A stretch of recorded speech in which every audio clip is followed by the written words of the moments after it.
बिस्मिल्लाहिर्रहमानिर्रहीम। Media talk के साथ मैं हूं गुलजार अहमद ताहिर और मेरे साथ हैं जनाब जावेद मलिक साहब। नाजरीन, इस वक्त सुबह के 6 बजे हैं और हम इस्लामाबाद एयरपोर्ट पर मौजूद हैं। आपके लिए भी ये हैरानी की बात होगी कि इस्लामाबाद एयरपोर्ट पर इतनी अलल सुबह हमारी मौजूदगी क्या मैंने रखी है। इसकी बहुत सारी वजूहात हैं।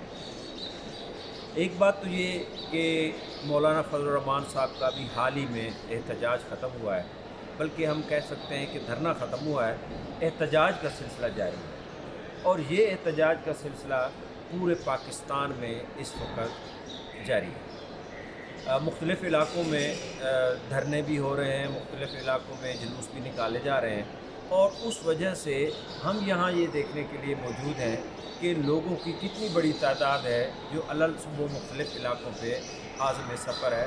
उसकी वजह सिर्फ़ और सिर्फ वो टेंशन है जो पाकिस्तान में लोगों के ज़हनों में मौजूद है कि पता नहीं किस वक्त क्या हो जाए और कौन सा इलाका बंद हो जाए। तो एक तो ये बात थी।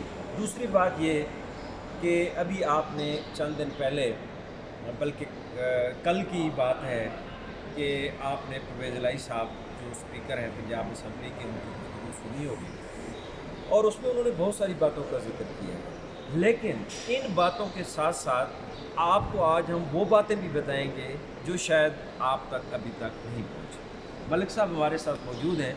जनाब मलिक साहब से हम पूछेंगे, मलिक साहब ये क्या खिचड़ी पक रही है, क्या होने वाला है, हुकूमत क्या कर रही है और एहतजाज का ये जो सिलसिला मौलाना फजल रहमान ने पूरे पाकिस्तान में फैला दिया है, इसके क्या असरात होंगे, कुछ हमें डिटेल बताइए। गुलजार अहमद ताहिर साहब, मौलाना फजल रहमान का एहतजाज चूँकि जारी है, उसका बी प्लान जारी है, उसके असरात आपको हर जगह दिखाई देते हैं।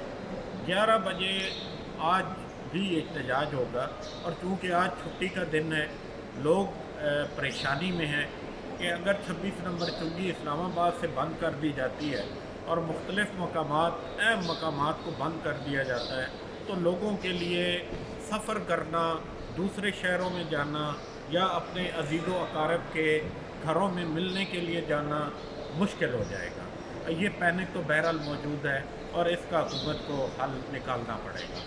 दूसरी अहम तरीन बात यह है कि जैसा कि आज अदालत ने मियां नवाज शरीफ का नाम ECL से निकाल दिया है और ये 4 सफ़ात का एक फ़ैसला भी जारी कर दिया गया है।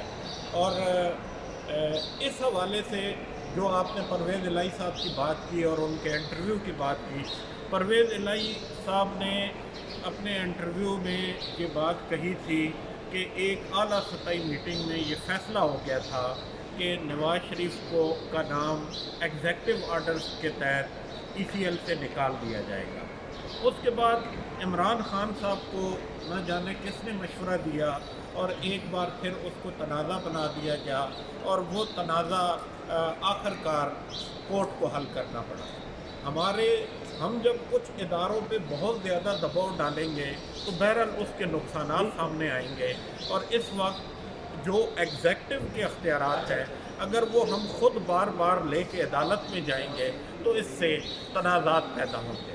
इमरान खान की हुकूमत को ये फ़ैसला करना होगा कि उनको अपनी ब्यूरोक्रेसी को, अपने इदारों को मजबूत करना होगा और ख़ुद भी फ़ैसला साजी की क़ुव्वत पैदा करनी होगी। और अब कुछ तब्दीलियाँ वक्त की अशद ज़रूरत है।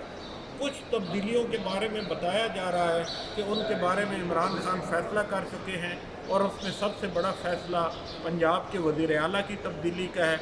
इस तरह से काबीना में भी कुछ तब्दीलियाँ मुतवक्को हैं।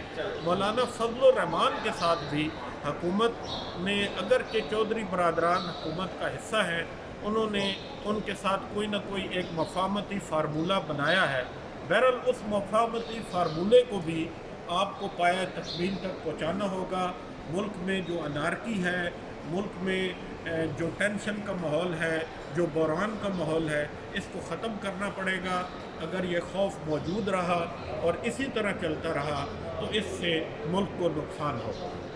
मलिक साहब, एक चीज़ और जिसका जिक्र करना हमारे नाज़रीन को बहुत ज़रूरी है, ये कि एक फैसला हो चुका था और उसमें नवाज शरीफ साहब को एक जाने की इजाज़त देनी थी, उन्हें ECL से नाम भी निकालना था, ये सारी चीज़ें तय हो गई थी। अब इस एग्जेक्टिव आर्डर को छोड़ के अदालत का रास्ता अपनाया गया और अदालत में भी जो कुछ हो रहा है, यू नो बेटर कि वो क्या हो रहा है और क्यों हो रहा है। अब ये सारे सिलसिले लोगों के ज़हनों में हैं कि क्या ये सारी सहूलियात, ये सारे मसाइल या जो कुछ भी होता है उसका हल ये सिर्फ पंजाब की हद तक है? क्या सूबों में एक अजीब किस्म की लोगों के ज़हनों में जो ये बड़ी खौफनाक सूरत हाल है गुलजार साहब। और इस पे चूँकि बाबर अवान साहब ने ये एक कहा कि ये फ़ैसला भी सिर्फ पंजाब की हद तक होगा, ये मिसाल भी सिर्फ पंजाब की हद तक कोर्ट की जा सकेगी। हाई कोर्ट वो पंजाब का फ़ैसला हो, वो सिंध का फ़ैसला हो, बलूचिस्तान का फ़ैसला हो, KPK का फ़ैसला हो, वो एक मिसाल है, उसको हर जगह इस्तेमाल किया जाएगा और वो बहुत ज़रूरी है। अब इस फैसले के बाद एक बहुत बड़ा मसला ये पैदा होगा कि पाकिस्तान पीपल्स पार्टी का एतराज़ शुरू होगा और पाकिस्तान पीपल्स पार्टी, क्योंकि वो ये कह रहे हैं कि आसिफ अली जरदारी ज़्यादा अलील हैं, आसिफ अली जरदारी 11 साल जेल काट चुके हैं, उसके बाद अब भी उनको उसी तरह के मुकदमात में एक दफ़ा फिर ट्रायल किया जा रहा है, तो आसिफ अली जरदारी के लिए भी पीपल्स पार्टी इस मामले पे शोर उठाएगी। और ये अदालत का जो फ़ैसला है, इस फ़ैसले पे बहरहाल हुकूमत को बहुत सारे लोगों को रिलीफ देना पड़ेगा। और अब देखना ये है कि हुकूमत ख़ुद फ़ैसला करती है या मुसलसल एग्जेक्टिव आर्डर के ज़रिए इस फ़ैसले को आगे लेके चलती है। मलिक साहब बहुत बहुत शुक्रिया, आपने हमारे नाज़रीन को बहुत इंफॉर्मेशन दी। नाज़रीन इंशाअल्लाह ताला हम मालूमात देने का ये सिलसिला जारी रखेंगे और अगले प्रोग्राम तक इजाज़त दीजिए। अल्लाह।